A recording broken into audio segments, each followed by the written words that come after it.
എക്സാമിന് വളരെ പ്രധാനപ്പെട്ട ചോദ്യം നമുക്ക് വളരെ ചുരുങ്ങിയ സമയം കൊണ്ട് പഠിച്ചെടുത്താലോ? സിമ്പിൾ ആണ്. ഇവിടെ നോക്കിക്കേ, എന്താണ് ഇവിടെ ഉള്ളത്? ആ ഒരു റെക്റ്റാങ്കിൾ ഉണ്ട്, ഒരു ചതുരുണ്ട്. നമ്മൾ ഈ റെക്റ്റാങ്കിളിന്റെ ഏരിയ പരപ്പളവ് കണ്ടുപിടിക്കണം. ഏരിയ എങ്ങനെ കണ്ടുപിടിക്കുക? ആ ലെങ്തും ബ്രെഡ്ത്തും നമ്മൾ മൾട്ടിപ്ലൈ ചെയ്താൽ, നീളവും വീതിയും തമ്മിൽ ഗുണിച്ചാൽ ഏരിയ കിട്ടും, പരപ്പളവ് കിട്ടും. ലെങ്ത് എത്രയാണ്? 6 സെന്റിമീറ്റർ, ബ്രെഡ്ത്ത് 3 സെന്റിമീറ്റർ. ലെങ്തും ബ്രെഡ്ത്തും മൾട്ടിപ്ലൈ ചെയ്താൽ ഒരു റെക്റ്റാങ്കിളിന്റെ ഏരിയ കിട്ടും. നമുക്ക് എല്ലാവർക്കും അറിയാം 6 × 3 എത്രയാണ്? 18 ആണ്.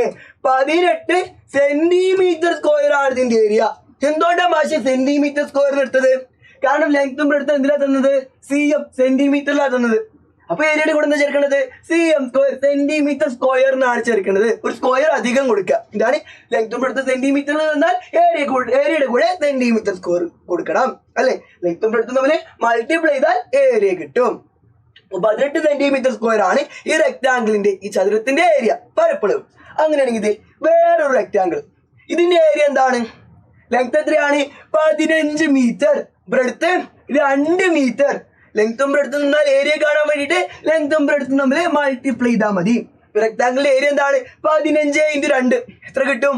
30 കിട്ടും. 30 ആണ് ഈ റെക്ടാങ്കിളിന്റെ ഏരിയ. 30 എന്ത്? ലെങ്തും ബ്രെഡ്ത്തും എമ്മിലാ തന്നത്, മീറ്ററിലാണ് തന്നത്. അപ്പൊ ഏരിയയുടെ കൂടെ m സ്ക്വയർ, മീറ്റർ സ്ക്വയർ ചേർക്കണം. 30 മീറ്റർ സ്ക്വയർ ആണ് ഈ റെക്ടാങ്കിളിന്റെ ഏരിയ. അതുപോലെ ഈ റെക്ടാങ്കിളിന്റെ ഏരിയ 18 സെന്റിമീറ്റർ സ്ക്വയർ ആണ്. സിമ്പിൾ ആക്കതേ നമുക്ക് ഉത്തരങ്ങൾ കിട്ടിയില്ലേ?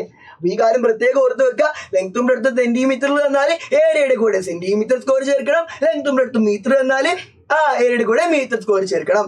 ഏരിയ കാണാൻ വേണ്ടി എന്താ ചെയ്യുക? ലെങ്തും ബ്രെഡ്ത്തും തമ്മിൽ മൾട്ടിപ്ലൈ ചെയ്താൽ മതി. നീളവും വീതിയും തമ്മിൽ ഗുണിച്ചാൽ പരപ്പളവ് കിട്ടും.